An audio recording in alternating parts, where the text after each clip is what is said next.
this is probably going to be the hardest World Cup we've ever seen. Do not miss your opportunities in cricket. This is going to be a challenge. You cannot just write these things off. It's not that it's going to be a cakewalk just because it's happening in India. India has been vulnerable to left-hand fast bowlers when you're going into a war. These are potential challenges that you will face. So, after looking at all of this, can India win the World Cup? What's good, everybody? Welcome back to Beyond Bounces and Boundaries. I'm your host, Santosh Kumar. The World Cup is here. The World Cup season is here. It's coming back to India after 12 years. And I couldn't be more excited, not just as a cricketer, but as a fan who loves cricket. Cricket is like a religion in India, and this World Cup is nothing short of a festival. People have already started praying gods for India to lift the trophy. And I still remember the memories of last World Cup, right? I was a kid back then, and in the finals, especially the finals, after Virendra Sehwag got out, I went to bed. I went to bed. Can you believe it? I missed most of the match. And then my father woke me up when India were back in a commanding position as we were about to lift the World Cup. And that was my earliest memory. That was my first memory of watching a World Cup. And 12 years down the lane, I've evolved as a cricketer. I've evolved as a cricketing fan. And I'm just excited to understand the game, to watch the game from a different lens, from a different perspective. And I'm just thrilled about this World Cup. So, without further ado, let's get into the video. We'll be talking about, can India lift the World Cup? That's the $1 million question everybody wants to know. India wants to know, can India lift the World Cup? And that is something that we'll be talking about, why comparison matters in sports, how different or how strong is this particular squad from the 2011 or the 2015 or the 2019 World Cup squads. What are the key factors? What are the key players for this World Cup? Is this squad eligible to go till the knockouts? And so much more in this particular video. So before we get started, if you're a newcomer to this channel, please hit the like button, subscribe to the channel so that you don't miss out on such videos. And if you're a returning subscriber, hit the like button and share it with your friends so that we can all enjoy this World Cup season together. So let's get into the video.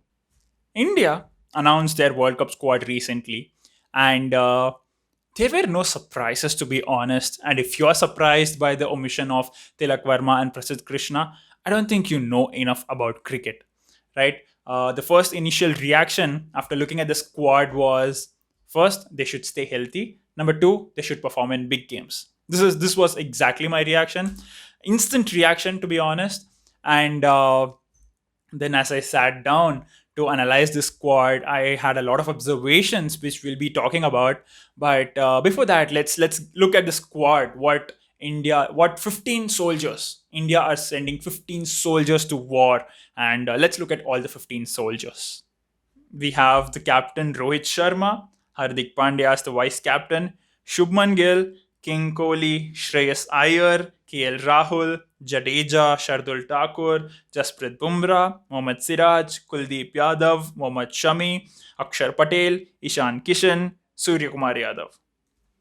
On paper, this looks like a solid squad. This is a solid squad. And one of the things I realized is that in sports, comparison matters. Not just in sports, but in life as well. Comparison matters. Well, you must have heard that comparison is the thief of joy.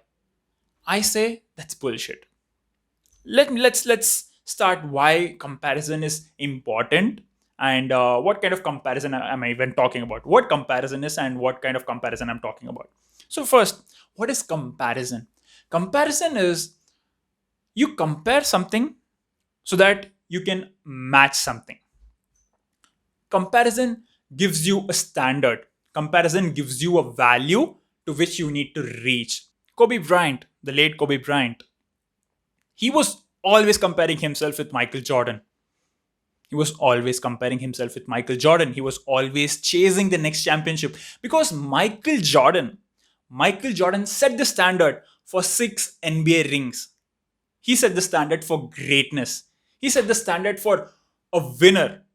And this followed not just across basketball, but throughout the world, across different sports. In NFL, Tom Brady, he first compared himself and he chased Joe Montana with 4 Super Bowl rings. And then he chased Michael Jordan. And in the end, he was able to achieve it. He won 7 Super Bowl rings. And now, for all the American footballers, Tom Brady is the standard.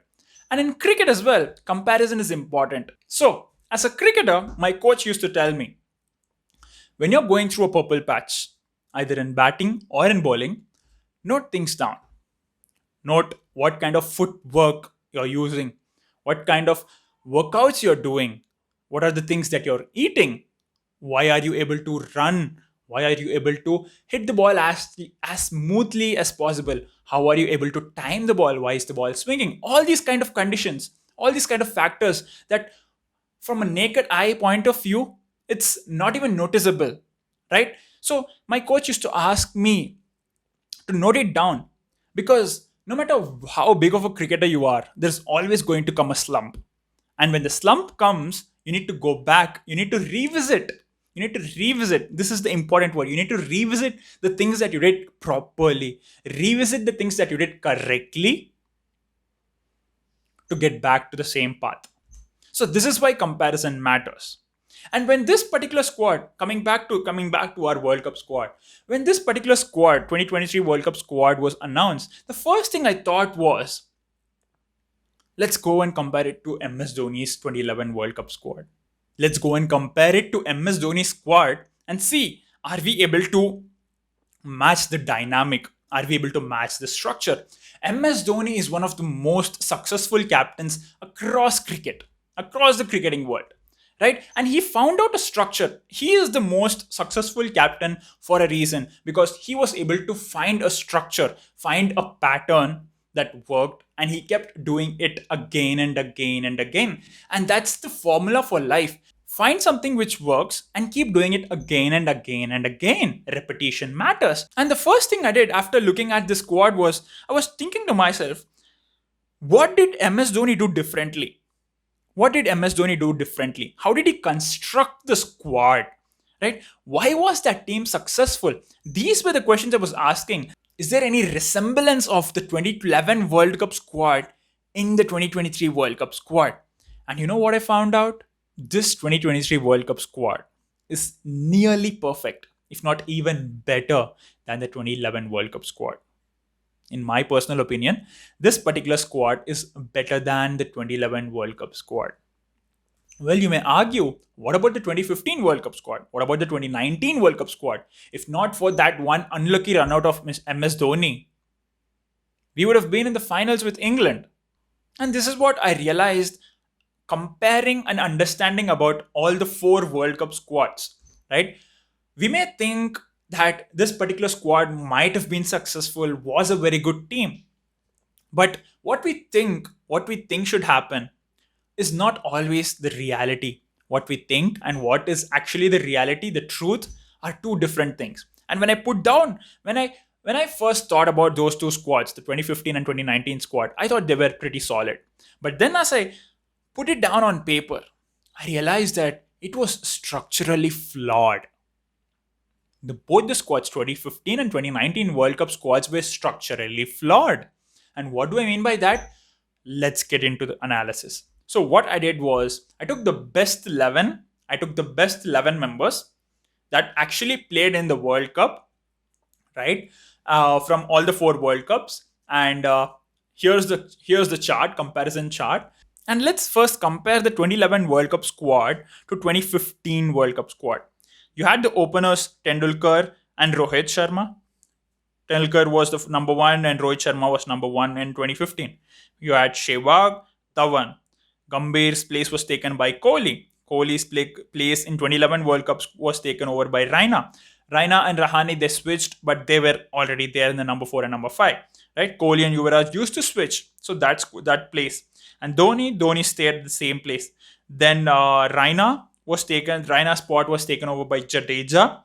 Munaf Patel's place was taken by Ashwin.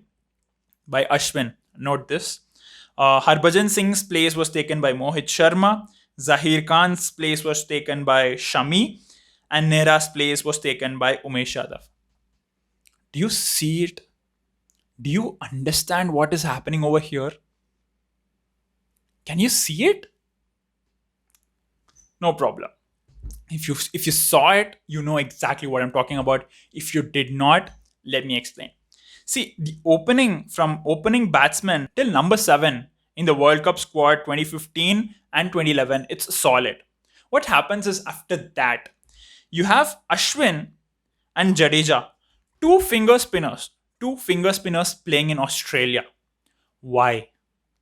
Right? Why did that happen? And then you had Mohit Sharma, who is not as quick as pacers usually are nowadays. Right? You had Mohammad Shami, who was entering his career, who was in the initial years of his career. That was his first World Cup. And then you had Umesh Yadav. Umesh Yadav was a very raw product. He wasn't molded. He was very raw. And so when you look at the batting was, we were a very top heavy squad. And when you come to bowling, we were weaklings. When you compare it to 2011 squad, we were completely balanced. Munaf Patel had a role, Harbhajan Singh had a role, Zahir Khan and Ashish Nehra as well. Two left-hand fast bowlers. Note that. Two left-hand fast bowlers.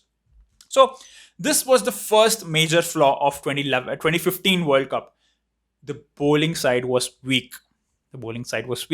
Now let's compare the 2011 World Cup to 2019 World Cup. Just stay with me. You'll definitely know what I'm talking about. You see exactly what's happening over here? Same. Rohit Sharma and Tendulkar, Sehwag's place is now taken by KL Rahul because Dhawan was injured in that World Cup. Right? Then again, Gambhir's place was taken by Kohli. Now this number 4 spot has troubled India for such a long time.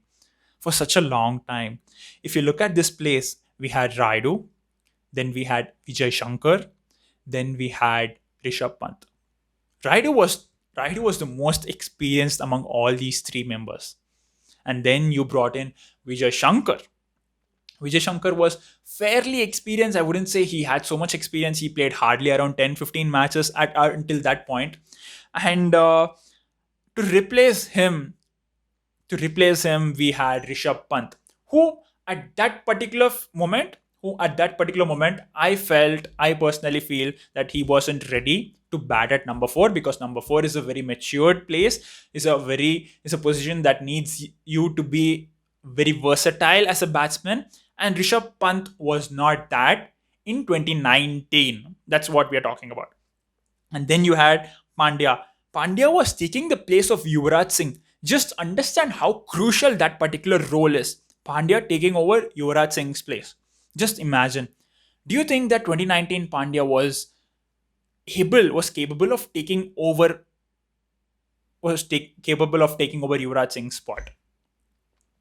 I would say absolutely. But he wasn't as matured as he is today.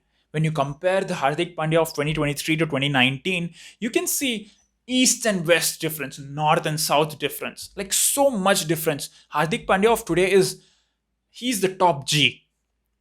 He's the top G, right? And this is not shade on Pandya. This is not shade on any of these people. It's just how that particular squad was. That was the best available squad at that particular moment. Yes, Raidu could have been included, but that's a story for another day.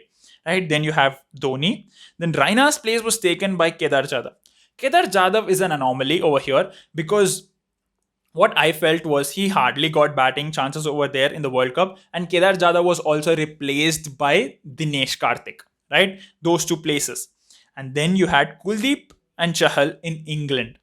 Kuldeep and Chahal at that particular moment, at that particular stage in their career, were at the peak. Everyone feared the Kulcha combination. If there is one particular moment when both of their careers took a very drastic turn, it was the game against England. Jason Roy smashed them. England destroyed their confidence. They showed no mercy to both of these bowlers. It was absolute carnage. It was absolute carnage. And that's where I think both of their careers took a U-turn. Until till today, if Chahal is not here in the World Cup squad, there is a reason behind it.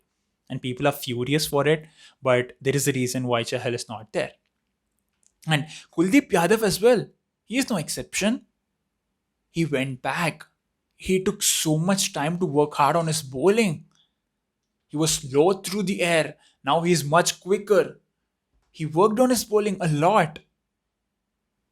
Chahal is still the king in the IPL. He's still the king of death overs in the IPL. He is rocking it for Rajasthan Royals. But that World Cup was nightmare. That especially that particular game was nightmare for both of them. Right? And then you have Shami and Bumrah. Shami and Bumrah. Bowling part of India squad was better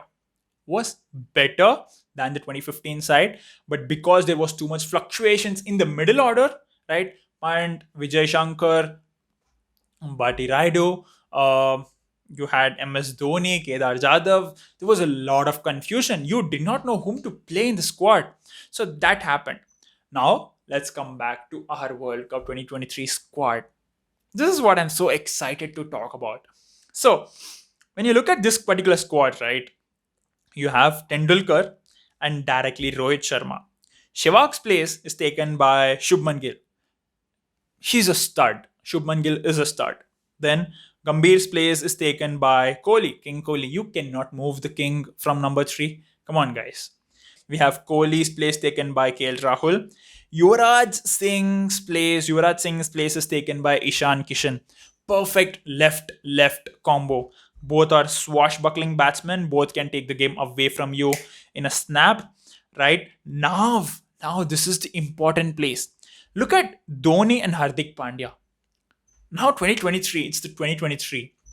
And now can you tell me, does Hardik Pandya have Dhoni-esque capabilities to finish the game? You tell me. Hardik Pandya has evolved into I do not have words to describe him as a batsman right now. He's a beast. And then you have Jadeja taking Raina's place over here. This is another interesting combination. This is another interesting dynamic of Munaf Patel and Shardul Thakur. You would wonder, why would you want Shardul Thakur in your squad?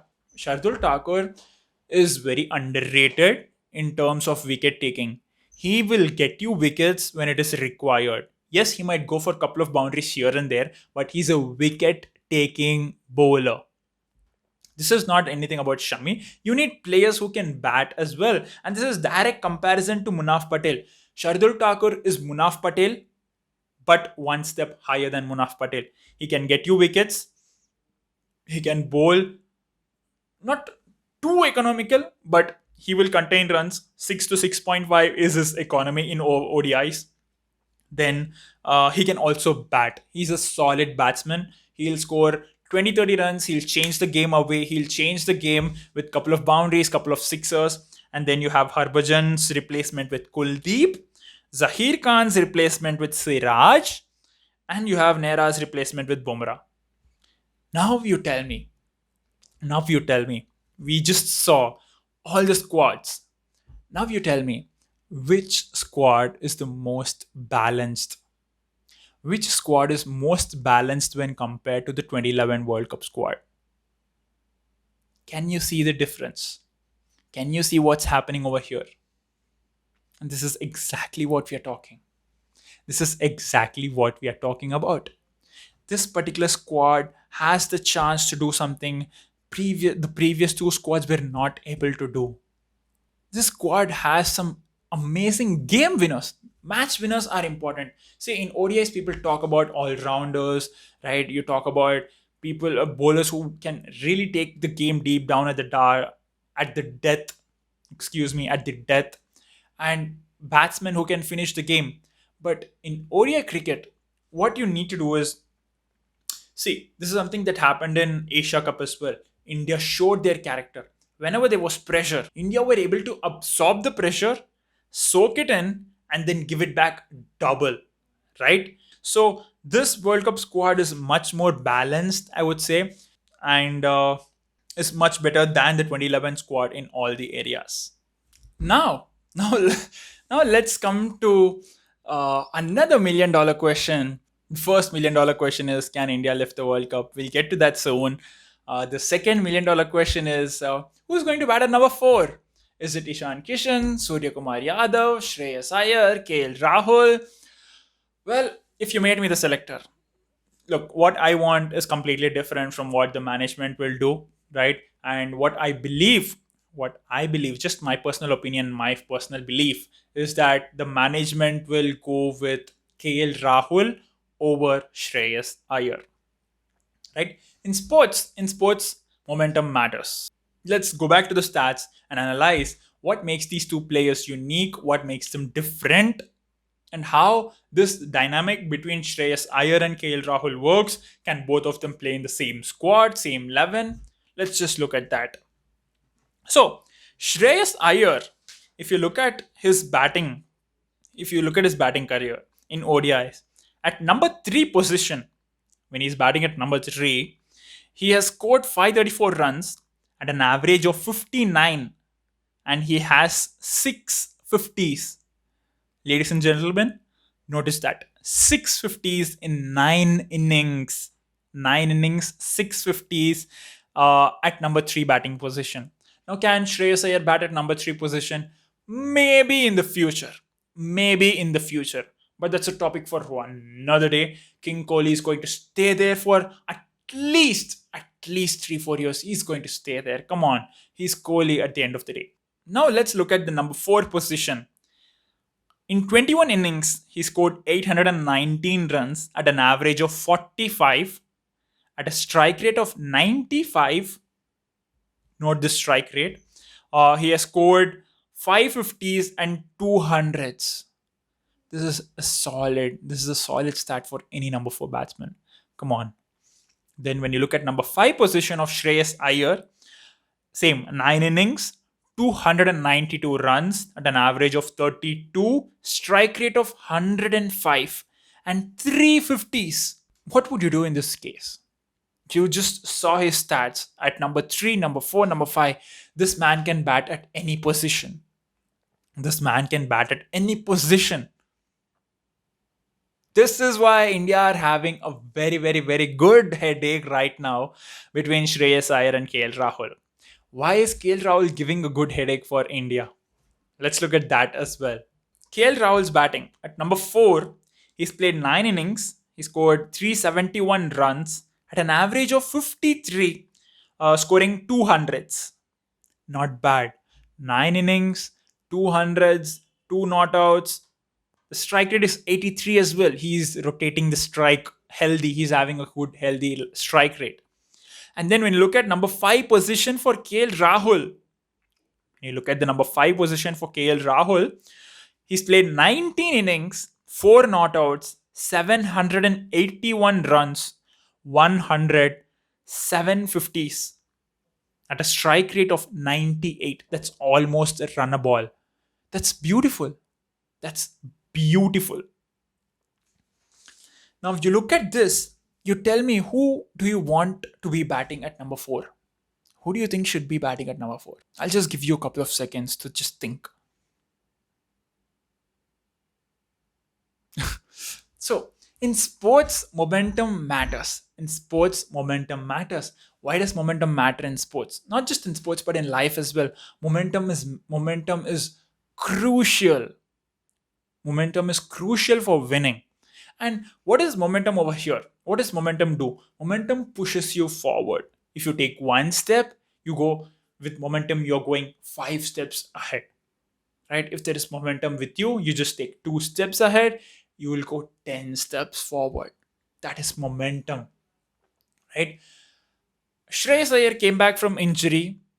He played against Pakistan. He looked solid.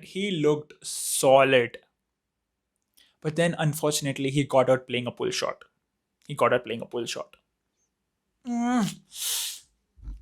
This is Do not miss your opportunities in cricket.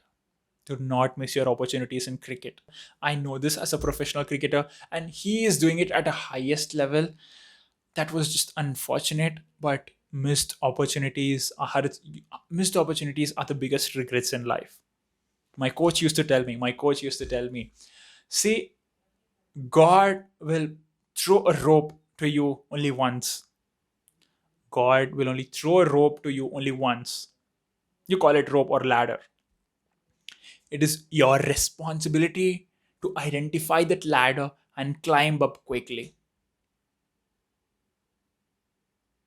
This is something my coach used to tell me every single day. It's almost as if it's ingrained in my blood.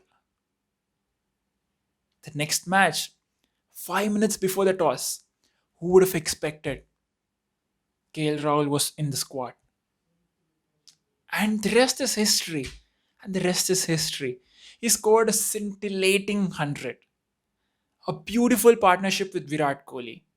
He looked safe out there. Even the previous game, the game that was washed out because of rain, I was just watching the game and I just tweeted it out. KL Rahul looks so safe when he bats. KL Rahul looks so safe when he bats. No matter what is happening at the other end, even if tsunami comes, he just looks safe when he's batting. That's You need to be in awe of his batting, man. I just absolutely adore that character in his batting. He just he just has something in his batting. I wouldn't say something. He just has it in his batting, which he's worked on for so many years after so much of hard work. This is the output. He scores 100. He's also coming back from an injury. He scores the 100. He climbed the ladder. He took the ladder. And this is why momentum matters in sports. KL Rahul has better momentum than Shreyas Iyer. KL Rahul is in form. This Australia series is going to be a litmus test for Shreyas Iyer, to be honest. This is going to decide what's going to happen for the World Cup. But I just feel that management will go ahead with KL Rahul just because of the fact that he took that ladder, he took that opportunity, scored that brilliant 100. He's in form, he's in great nick. Now you compare that with Ishan Kishan. You may ask, what about Ishan Kishan? Ishan Kishan is relatively young. Ishan Kishan does not have so much experience in international ODI cricket, especially. Yes, he has scored a double century. Yes, all of that is true. But he's an opening batsman. He's a top order batsman. What is he doing at number 5? This is another reason why momentum matters. Didn't we all see what he did against Pakistan in the Asia Cup? Didn't we all notice what he did in Asia Cup against Pakistan? He took the pressure, he absorbed it, boom, he soaked it in, and he gave it back. He gave it back. He is the exact replica of Yuvraj Singh. Yuvraj Singh is probably at Mount Rushmore. Ishan Kishan is just starting out. But just the fact that he's a left-hander, he's a left-hand batsman, that gives him so much more advantage than Shreyas Iyer. India is playing the World Cup. It's not just some bilateral series. So many squads have left-handers. Australia are starting with left-handers. David Warner, Travis Head. And India's left-hander does not come until number 8, that is Jadeja. And by the time Jadeja comes to bat, most of the damage must be already done, which is why Ishan Kishan is very crucial in that number 5 position. And then comes Pandya. You cannot replace Pandya, no way. So Shreyas Iyer finds himself in a very difficult spot. I feel bad for him. Shreyas Iyer was my exciting upcoming player when he was coming up. I actually watched the season when Mumbai lifted their 41st Ranji Trophy when Shreyas Iyer's name was, he was knocking all the doors. right? That season he scored more than 1,000 runs in Ranji Trophy. So I'm a big Shreyas Iyer fan. I'm a big Shreyas Iyer fan. But Shreyas Iyer or KL Rahul, you know what to do. KL Rahul is the answer. So the next important aspect in India's run to the World Cup is one important player, that is Shubman Gill. Yes, Shubman Gill. There is actually a lot resting on Shubman Gill's shoulder than what people think. It is simply because of the reason that number one, he's an opener. Number two, he's batting with Rohit Sharma. Why does this matter? Let me explain. See, when Dhawan and Rohit Sharma were batting, they were like this. They were inseparable. Rohit Sharma and Shikhar Dhawan had the best opening chemistry, if you ask me. Maybe after Sehwag and Gambhir. They were they were just beautiful to watch. When one person was going through it, the other one would take on the bowling attack. When it's not the day for Rohit Sharma, Shikhar Dhawan would take on the bowling attack. Rohit Sharma would then settle in and then go off. And this is the reason why it is important for Gill, because after Shikhar Dhawan left, we still haven't found the perfect opening combination for Rohit Sharma. Rohit Sharma, if you look at all the three World Cups, Rohit Sharma has been the constant. Rohit Sharma has been the constant, and even Dhawan to some extent. But after 2019, after Dhawan's injury, we haven't found that player. And shaping, Shubman Gill is turning into that stud. Shubman Gill is turning into that particular player who can complement Rohit Sharma. Shubman Gill's stats. Let's just look at Shubman Gill's stats. When he's batting at number two, that is opening, 29 innings, 1,560 runs at an average of 67.82. He has scored 400s. My God. 400s and 850s. One double hundred. This is the kind of batsman that you were looking for. This is the kind of batsman that you were looking for when you're playing with Rohit Sharma. To take off some load of Rohit Sharma's shoulders. To take off some weight. And then Rohit Sharma can settle in and play his natural game. That's what Rohit Sharma has always done. Rohit Sharma starts off slowly. That's what he's done historically. If you look at his batting historically, I have all the top 10 innings of Rohit Sharma. Top 10 innings of Rohit Sharma from 264, the 264 against Sri Lanka to 141 against Australia in 2013. 60% of the times, Shikhar Dhawan has been there and has given a solid partnership. 60% of the times. And remaining 40, out of the remaining 40, 30% of the time, Virat Kohli has come in and taken off that pressure of Rohit Sharma. And Rohit Sharma can take his time to settle in and then go bonkers. Historically, Rohit Sharma is this kind of player. That's what works for him. Do not give Rohit Sharma 10 overs. He's going to be your worst nightmare after 10 overs. If Rohit Sharma bats for 10 overs, he is going to be the monster. He's going to be your worst nightmare. And so for that particular reason, Shubman Gill is extremely important. His wicket is extremely important at the top of the order. So we've talked about all the strengths and opportunities that India have. We've praised the Indian squad, but there are certain threats, there are certain challenges for India that we need to overcome, right? It is not that it's going to be a cakewalk just because it's happening in India. It is because it is happening in India, there is going to be a lot more challenges than what one would expect. The first thing is the evolution of the game. Evolution of the game. There was this new rule that came out about using two new white balls from either end of the wicket.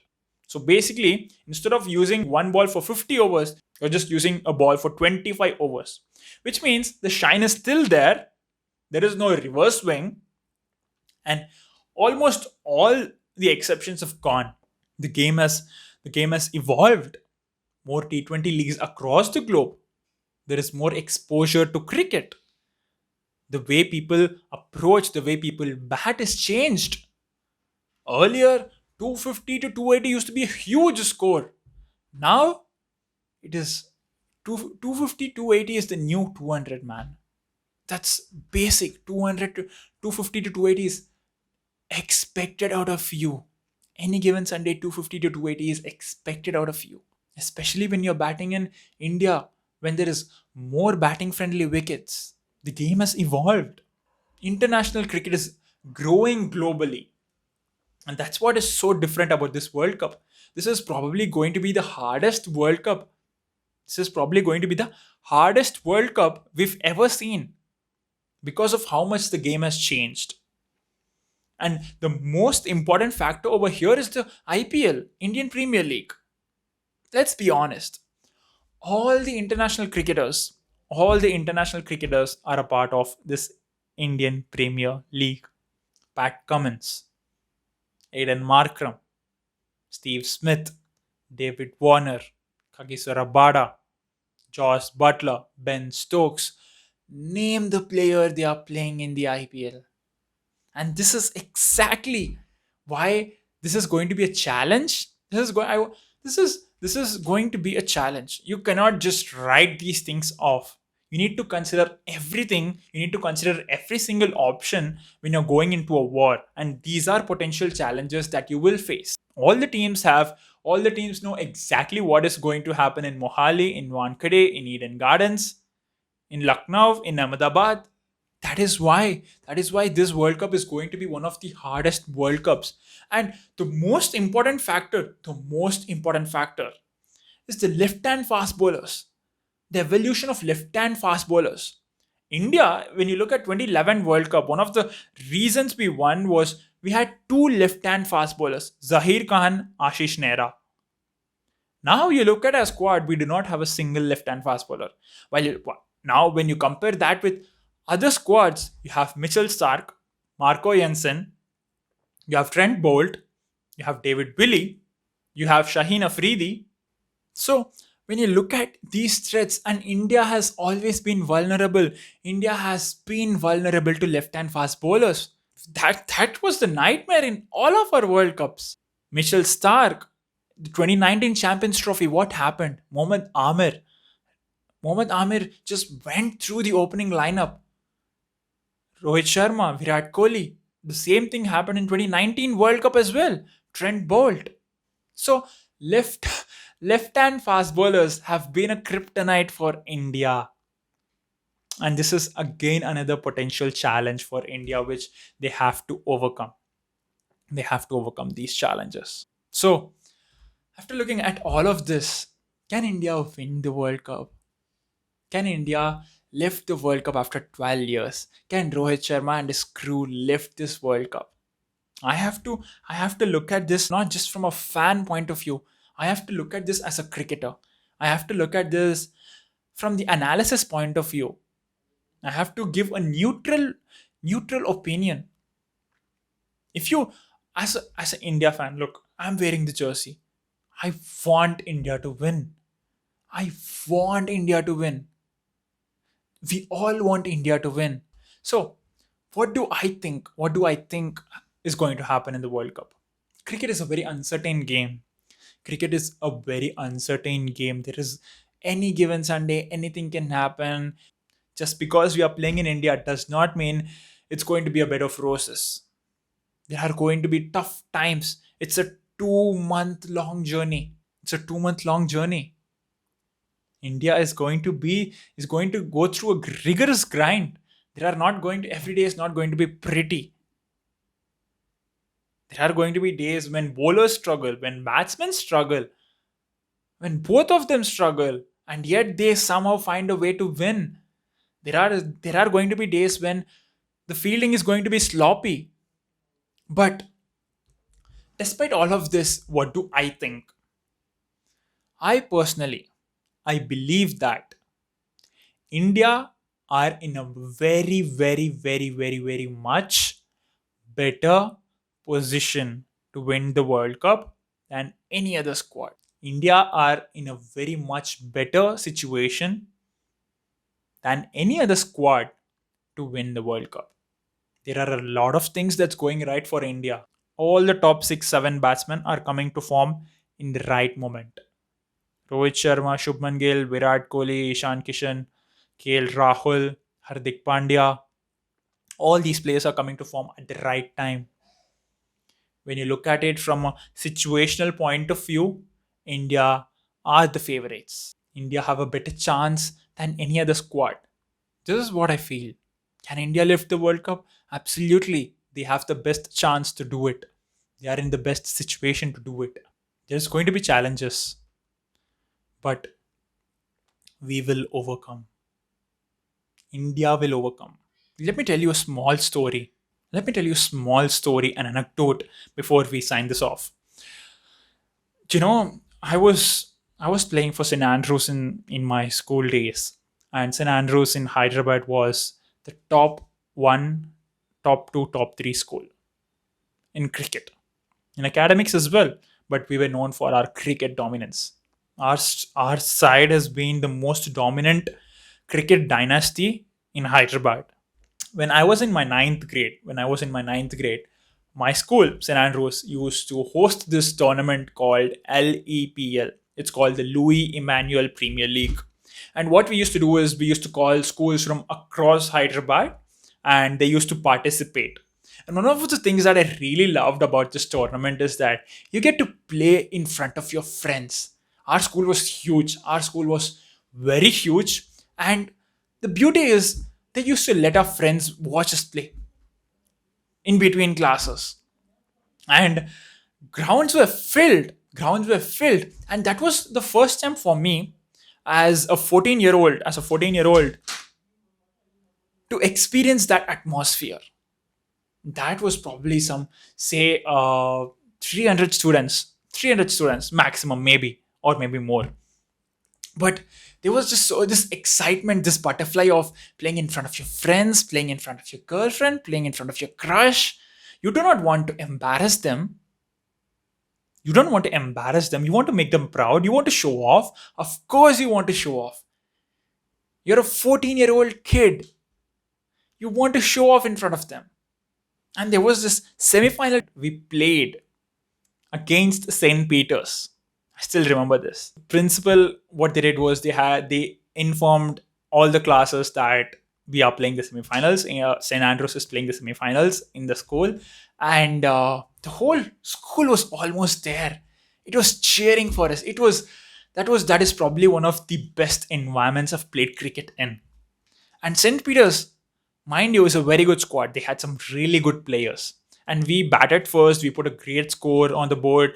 And myself and my partner bowling, we finished the job. We finished the job quickly. And it was so exciting for me as a 14-year-old to experience that kind of environment. And the same thing happened for the finals. Once we qualified for the finals, we were able to play in the Rajiv Gandhi International Stadium. We were playing in the Rajiv Gandhi International Stadium, and one side of the stands was filled. One side of the stands was filled by our friends, our families, our parents, grandparents. It was our coaches.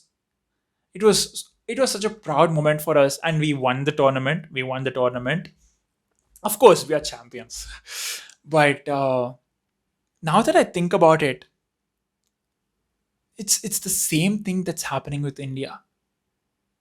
The scale is such a large scale. They are not even playing in front of, they're not carrying the hopes of just 15 members on their squads and their families, but hopes of 1.4 billion people.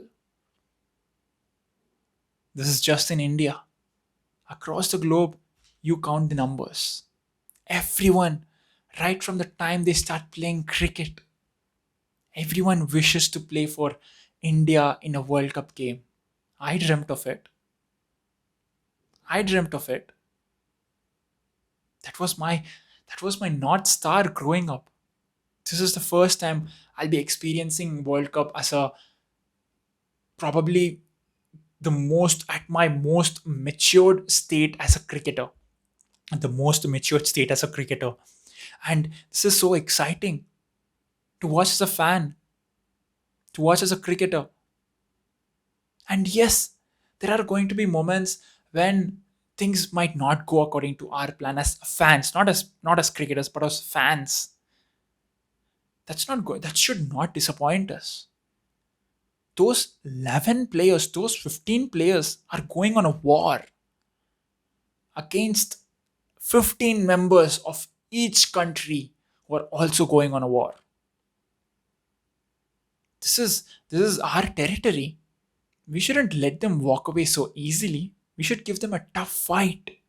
Of course, we are going to do that.